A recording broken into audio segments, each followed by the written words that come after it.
Hi, this is Dr. Rodriguez. This is Sociology 101, and we're going to go over the main points of Chapter 1. So let's start off with defining what sociology is. Sociology is the scientific study of society and social behavior.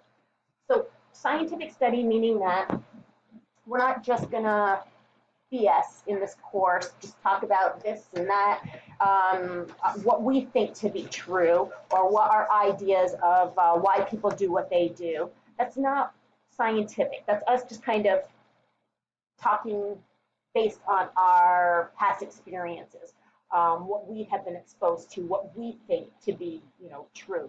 Scientific study means that somebody has a hypothesis, they go out, collect data, they do some sort of study, they analyze that data, and then they come to conclusions about whether that hypothesis was supported by the data or not. That's what scientific study means. It means that in order for somebody to say that this is how society works or social behavior works, you have studies that are done to kind of find the patterns, to find what overall, generally speaking, is the way that things are done in society based on data that is collected and analyzed. So that's what scientific study means, is that the scientific method is used. So why should somebody study society and social behavior? So we should study sociology because it helps us to think critically about social issues. There's a lot going on in society right now. And if any of you are on social media, you see everybody posting this and that and their opinions about this and how they saw this and what they think to be true. Sociology essentially calls BS on everything and says, hey, what data do you have to back this up? Where are you getting this from? Are you just getting this information based on your limited life experience, what you've seen on the media, what you have, seen in the people that you know? Or is this based on going out and getting lots of data and analyzing it and coming up with some conclusions using the scientific method? So sociology kind of calls BS on everything until you have some sort of scientific study done on it that helps us to find what the patterns are, the general overall, patterns in society. So sociology, when we go out and we do these studies and we find this data and we find these trends and we find these patterns, it helps us to find solutions, all right? Not us just kind of guessing and saying, oh, gee, I think this will work. When you go out and you study issues, then you can kind of work backwards and say, how do we undo this now? And it helps to make us aware of our social world. So when you start studying sociology, you start to look at everything differently, all of our interactions. You start to go, I never thought of it that way. Why do we do things the way that we do? For example, my goodness, have you ever really thought about how parents lie to their kids and tell their kids that Santa Claus exists, that this person, the stranger, is going to bring them toys. Go sit on the stranger's lap and ask for some toys. And then parents will look at their kids, straight face, look at them and say, yeah, Santa Claus is coming, you better be good. My goodness, that kind of seems weird when you stop and you think about it. Kind of seems Halloween, the idea of Halloween seems kind of weird. We have our kids go to strangers' houses and say trick or treat. Give me a treat, give me some candy, or I'm going to play a trick on you. That's kind of a messed up concept, but we do it and we don't even question it, right? So another thing, thinking about how every morning I wake up and I literally paint my face with makeup. I don't feel like, as a product of the society I live in, I don't feel like I'm presentable enough to society unless I put some foundation on and blush and mascara and so on. when you take a second to think about that, that's kind of some weird stuff, that we paint women, some women will paint their faces in order to feel presentable, not show who they are, but go out into the world with this painted face. So that's what I mean by sociology helps to make us aware of our social world. It helps us to kind of take a step back and look at the patterns of what is happening in society. The things that we kind of take for granted as just the way that things are kind of makes us go, that's interesting. Why do we do the things that we do? And then it helps us to figure out ways that we can change the way our general patterns of doing things if we don't like it. In sociology, throughout this course, I'm going to ask you to use the sociological perspective, or use your sociological imagination. That's what C. Wright Mills called it, is your sociological imagination. And what that means is I'm going to ask you to see beyond the individual. Now, our natural kind of way of looking at the world is that we tend to attribute people's behavior to personal factors, such as their personality, like, oh, he's a hard worker, or she's stupid, or, we tend to blame people. We tend to say that they did what they did because of some moral decision or because of their personality. We tend to kind of take a psychological approach to understanding people.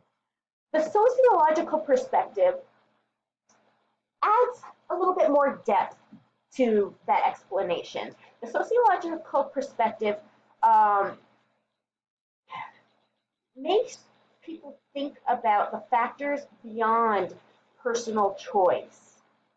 What has happened in that person's family? What have they been exposed to in the media or in the education system? Or how has the legal system or politics, how has all these different factors outside of the individual affected that person, shaped what that person thinks? The sociological perspective says that when somebody makes a decision or somebody says something or does something, that's because of the journey that they have been on. That's because they have been exposed to all these different social institutions, all these different social factors that have shaped them to say what they're saying right now or do the thing that they're doing. So when I ask you to use your sociological imagination, when I ask you to use the sociological perspective, what I'm saying is don't look at the person and go, oh, that's because they are this way. What the sociological perspective is saying, what has happened outside of the individual to shape that person to say or do that thing, So when it asks you to look at personal troubles as public issues. When we use the sociological perspective, we look to social structures like the economy, culture, to help explain problems that individuals experience. So in this class, I want you, when you feel like you want to blame somebody at a personal level, or attribute somebody's behavior to moral failings, I want you to go, hold on, and take more of a sociological perspective. Ask yourself, what has happened in that person's life outside of them? What has shaped them? What has constructed their understanding of the world? And your answer will involve saying something maybe about their family or the education system or politics or culture, or all these different things that we're going to be examining throughout this course. Now, the sociological perspective is just one way to look at the world and try to make sense of it. As you're earning your degree, you're becoming an educated person. And as such, you should consider many different perspectives, including the psychological perspective, look at history, look at things from many different angles. The sociological perspective is just one way of looking at the world. It's kind of saying, yeah, my natural instinct is to take a psychological approach to kind of blame the person. Sociology makes you kind of go, hold on a second, what has happened in that person's life to make them say or do what they're doing, okay? All right, kind of going back to why we should study sociology, and I had mentioned, it kind of helps us to look at society in a more objective way. Let's take a look at some statements, all right? And okay, let me just throw it out there. What's true? Okay, have you ever heard of opposites attract, or that birds of a like feather flock together? All right, those two things are not in agreement. They mean opposite things. So maybe, my girlfriend has said, oh, I met somebody and oh, we're so alike. I might be like, oh, birds of a like feather flock together, meaning that, hey, people that are alike tend to do awesome. Or maybe a friend says, hey, oh, I met somebody and they're so exciting because they're so different. And I might be like, oh, opposites attract. I'm just kind of throwing out whatever fits that situation. Now, what does science say? What does the data show? What the data shows is that actually the more alike you are, the more partners tend to stay together.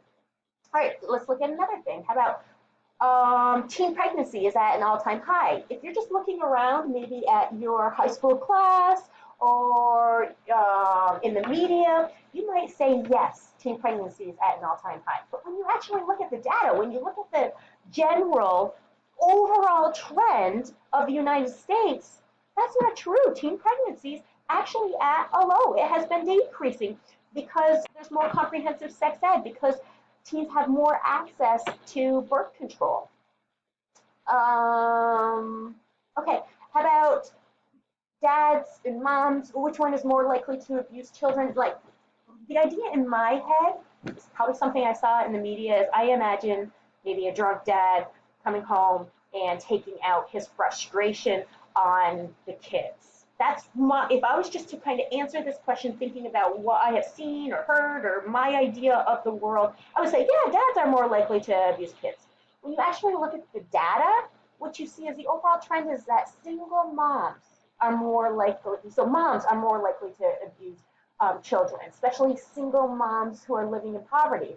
So if I was to be creating a program to reduce abuse of children, I would, if I was just going off of my common sense, I'm saying that with air quotes, or what I think to be true, I would be targeting the wrong people. I would be targeting the wrong thing, where in fact a program should be looking at, how can we help out single moms to decrease their frustration level, to help them have more resources, all right?